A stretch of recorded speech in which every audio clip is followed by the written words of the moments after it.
Los síntomas faringios crónicos o de faringitis crónica, que es un motivo frecuente en la consulta del otorrinolaringólogo. En más del 50% de los casos, la causa de estos síntomas no precisa y por tanto se indican tratamientos erróneos. Las etiologías más comunes son las siguientes. Hay que tener en cuenta primero que pueden existir infecciones bucofaringias por bacterias y virus y otras descendentes de los senos paranasales. 2. Pueden existir problemas no infecciosos. Entre ellos vamos a tener los alérgicos, que además se relacionan con factores ambientales como contaminación atmosférica y el tabaquismo. Y en algunos casos puede no ser siempre alérgico, sino también un fenómeno irritativo. El número 3 son fenómenos o alteraciones gastrointestinales como el reflujo gastroesofágico acompañado de espasmos del músculo cricofaringio. Otro tipo de alteración, la 4, es la enfermedad de la columna vertebral, la espondiloartrosis, osteoartritis, apófisis estiloides largas, en la etiopatogénesis de la disfagia debida a compresión esofágica por osteofitos subyacente a la fijación del esófago entre el cartílago cricoides y el diafragma, con el resto del estómago móvil.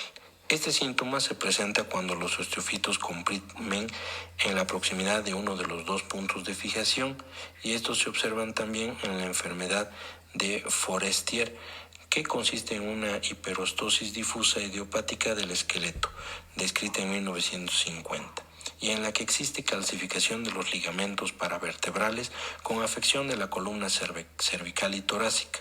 Son comunes la disfagia, sensación de cuerpo extraño de la faringe, disfonía, disnea, estridor cervical y rigidez espinal. También se ha observado disfagia posterior a la cirugía de la columna vertebral, una laminotomía. El número 5 son síntomas endocrinos como patología tiroidea, bocio, carcinomas, diabetes mellitus. Y el número 6, psicógenas. Entre las lesiones que pueden existir en la hipofaringe vamos a hablar del divertículo faringoesofágico. Lodu lo describió en 1792, este divertículo, como un hallazgo de necropsia, y Senker en 1878 delineó sus características clínicas. El divertículo faringoesofágico o divertículo de Senker, este surge entre los músculos constrictor inferior de la faringe y cricofaringio, al parecer por una deficiencia de sus fibras musculares o una falta en el cierre de estas. Se conoce como dehiscencia de Killian. La elevación periódica de la presión intraluminal durante la deglución da origen a la formación de una bolsa faríngea que incluye una mucosa, lámina propia y pequeñas fibras musculares.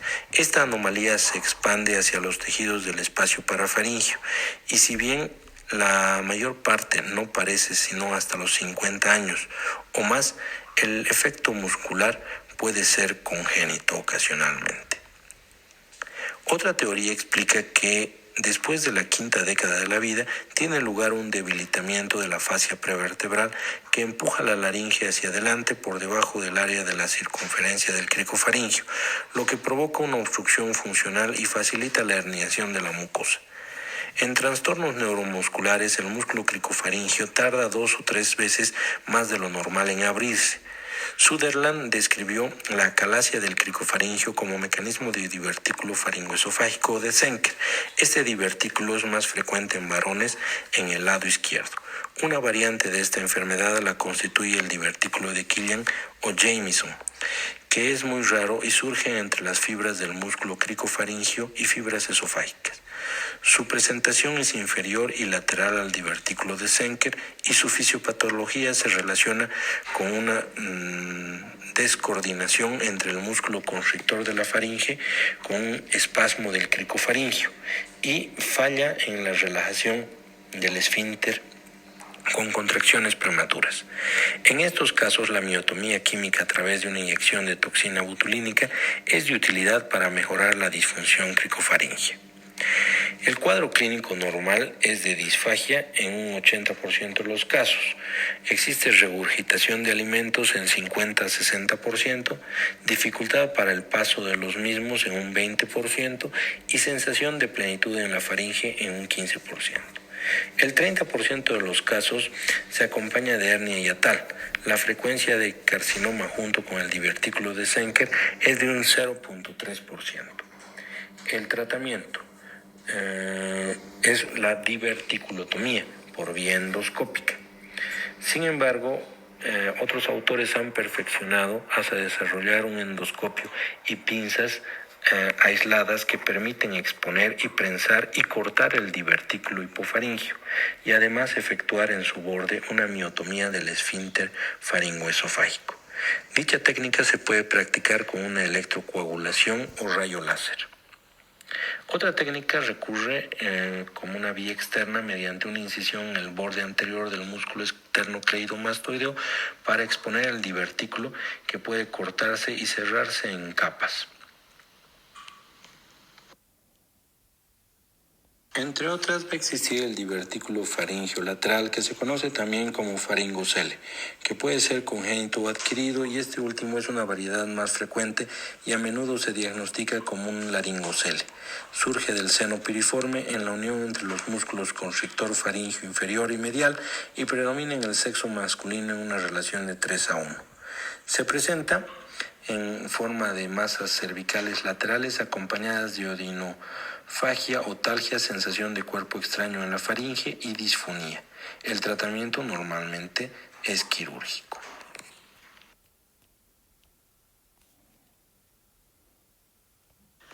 Los tumores de bucofaringe y hipofaringe. Los tumores benignos de la faringe y amígdalas son los frecuentes papilomas, que son malformaciones benignas más frecuentes en la región de la amígdala y pueden crecer en cualquier parte de la mucosa bucal y algunas veces aparecen en la base de la úvula o la amígdala.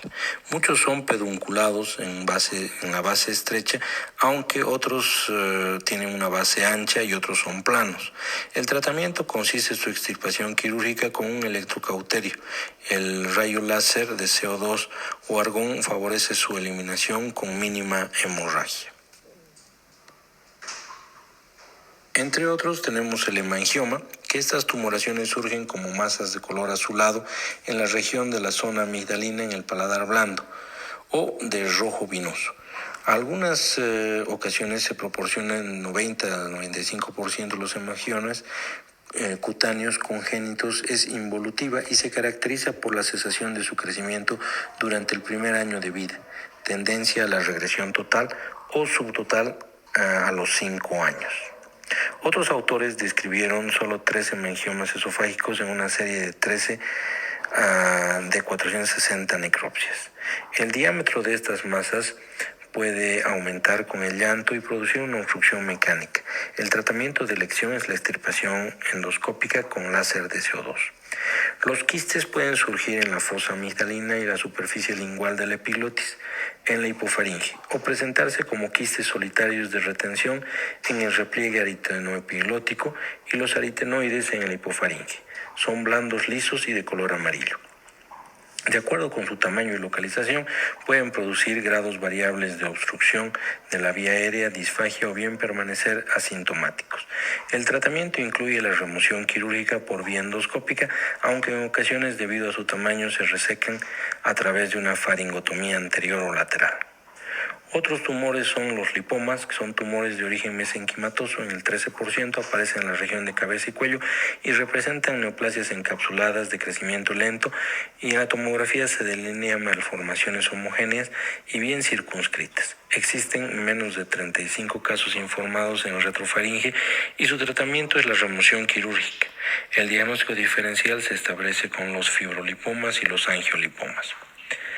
Los fibromas son anomalías infrecuentes que tienden a presentarse en la hipofaringe y en forma de masas solitarias lisas debajo de la mucosa. Su tratamiento es quirúrgico por vía endoscópica o a través de una faringotomía lateral.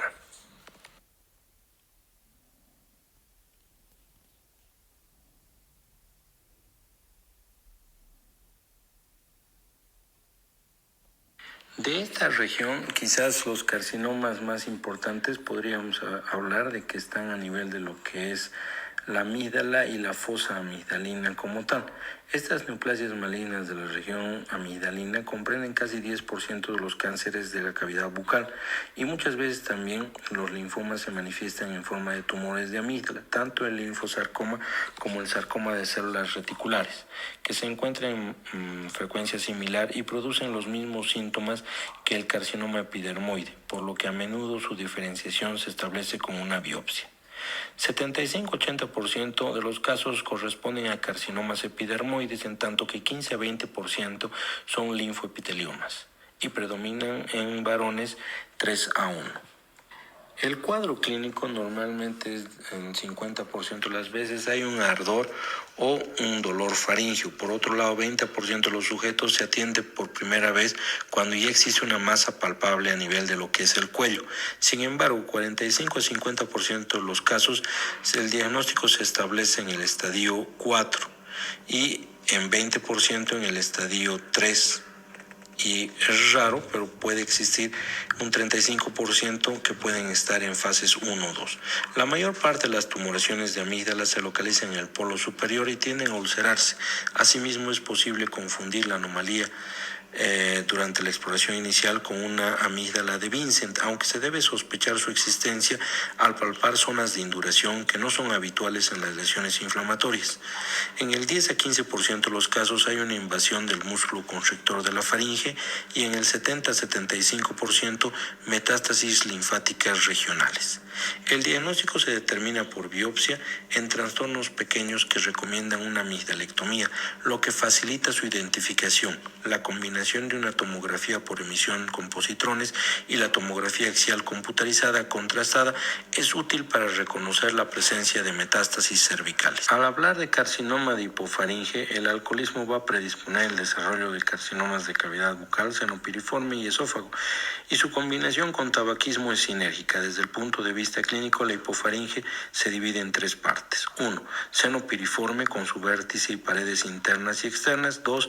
Región postcricoidea y 3. Pared hipofaringea posterior. Por otro lado, el esófago cervical se extiende desde el borde inferior del cricoides hasta el inicio de la cavidad torácica. El carcinoma de hipofaringe representa el 0.4% de todos los tumores malignos y se distingue por uno de los peores pronósticos de supervivencia de las neoplasias malignas de cabeza y cuello. Por lo regular surge del seno piriforme. Se señala que solo 2% puede tratarse con la laringectomía total. El cuadro clínico se caracteriza por disfagia, otalgia y una masa palpable en cuello al inicio, indicativa de una malformación en estadios avanzados. Predomina en el sexo masculino entre los 60 y 69 años. Con frecuencia se acompaña de metástasis cervicales y tiende a presentar infiltración submucosa temprana.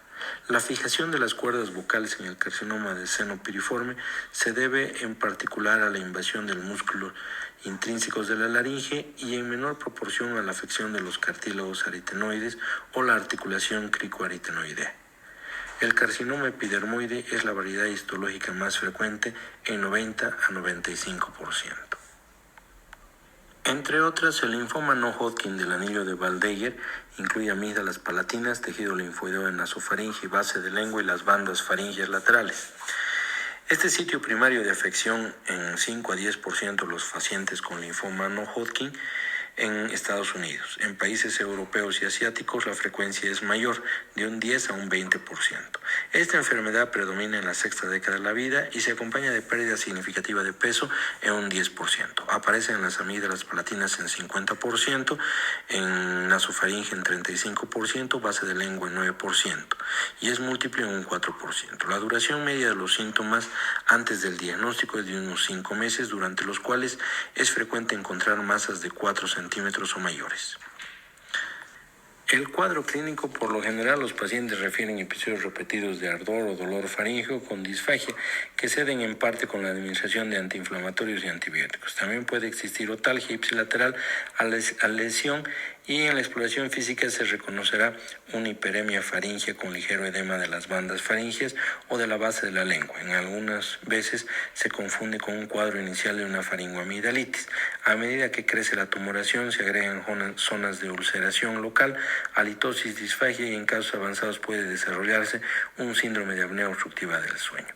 El linfoma de amígdala también debe considerarse cuando se desarrolla un crecimiento unilateral de la amígdala, sobre todo en niños inmunocomprometidos o con antecedentes de neoplasias malignas, así como en una amigdalitis aguda asimétrica que no responde al tratamiento médico o en caso de presentar un crecimiento amigdalino repentino. A nosotros nos ha tocado ver en algunos casos un crecimiento unilateral que puede estar relacionado con estos linfomas y pacientes con infecciones de HIV.